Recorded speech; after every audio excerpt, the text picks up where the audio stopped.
If you've only ever had the red squeeze bottle from the store, I am about to blow your mind. Because once you see how simple and honestly kind of magical it is to ferment your own homemade sriracha, you'll never look at hot sauce the same way again.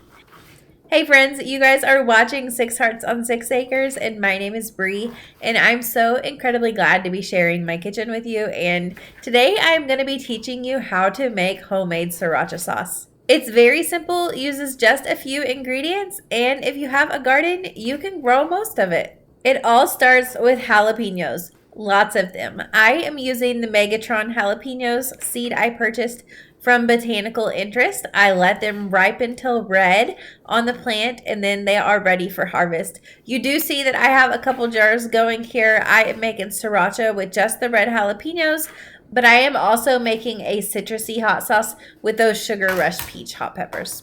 Now I am making the brine solution. I'm doing a 5% brine for these peppers. So I have 1 quart of water. I'm going to go with 5% salt, or 47 grams.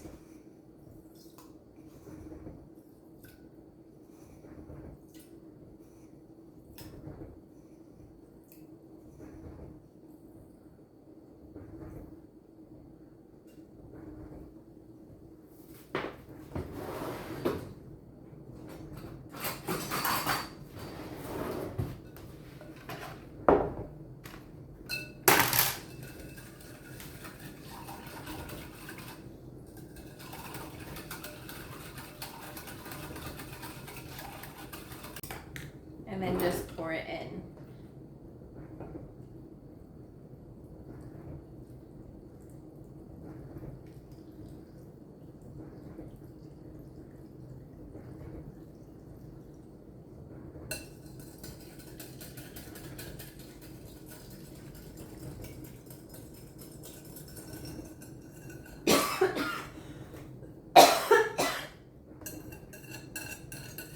Those peppers are spicy.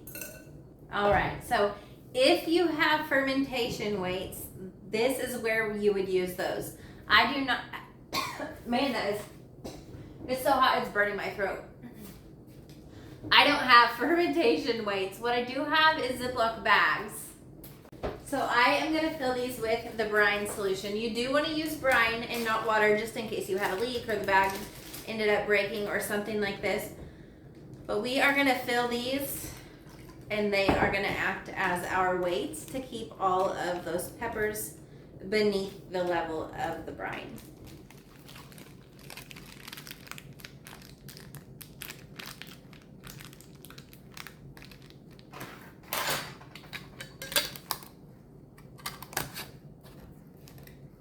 And then we are gonna want to put a date on these jars.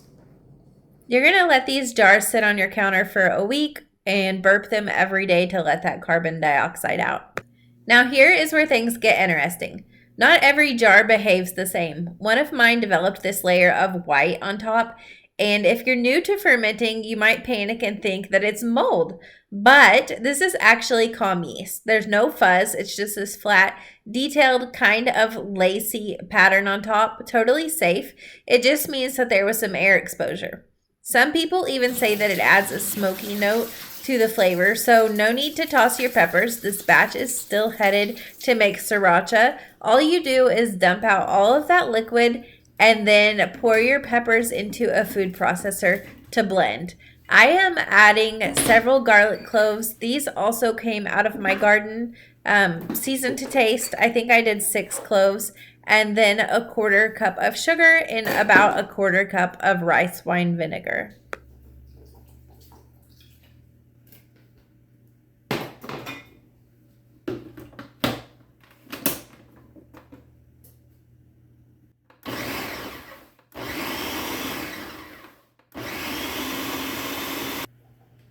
You could stop here and have a really great end product hot sauce, but I like to run it through my food mill. It's going to take out all of the skins and all of the seeds, so what I'm left with is a really smooth product that is similar to what you would buy at the store. My mom bought me this food mill from a flea market, I think. I'm trying to remember. I think maybe she gave it to me for my birthday, or it may have just been a gift. I don't remember. But I use it pretty frequently and it works really well. I have a food mill that attaches to my KitchenAid mixer, and that would have worked just as well, but it seemed like kind of a chore to get it all out and put it together for such a small amount. While I was working on those peppers, my oven timer went off and my 2 loaves of Italian Parmesan sourdough were ready to come out. Just like the peppers, these are fermented as well. So we're dealing with fermented grains instead of fermented vegetables. But either way, you end up with a delicious end product that is really great for your body and is gut healthy. And obviously is delicious. We had these with dinner with some chicken cordon bleu, and they were so yummy.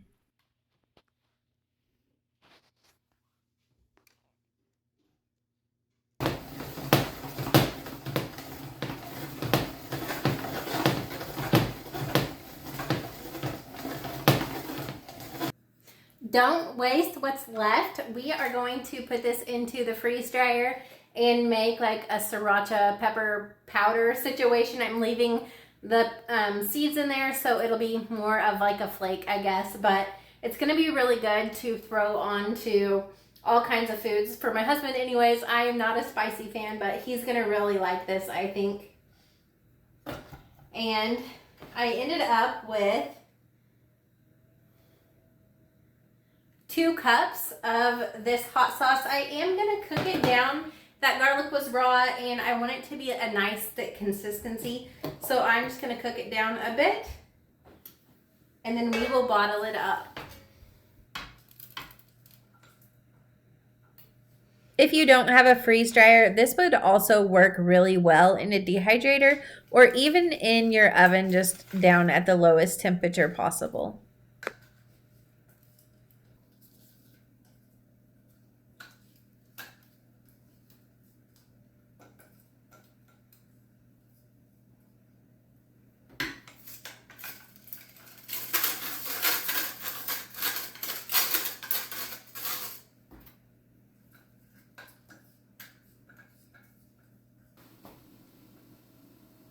The sriracha sauce at this point was runnier than the traditional that you buy at the store, so I cooked it down for about 10 minutes until I got it to the right consistency.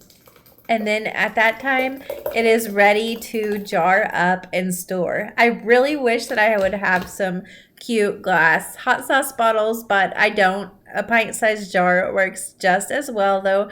This is going to store in the fridge.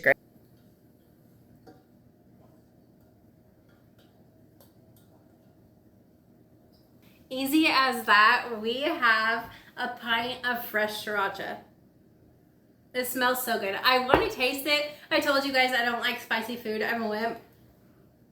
I think I'm gonna go for it.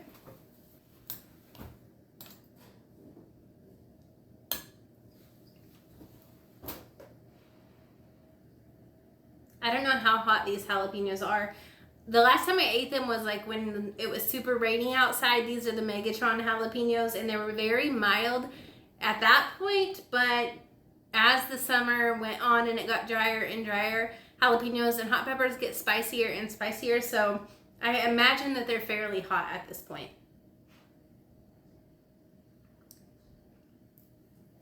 I should have done that.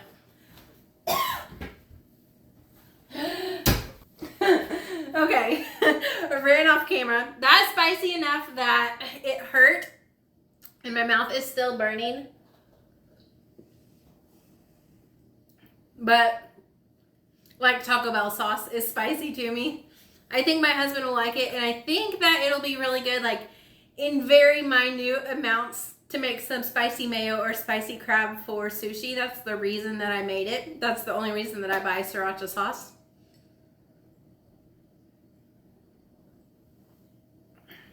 But I personally won't be eating any of this off of a spoon.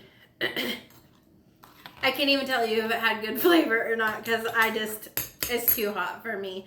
But I hope you make it. I hope you try it. And if you like spicy things, I hope that you love it. Thank you guys so much for hanging out with me. And until I see you next time, may God bless.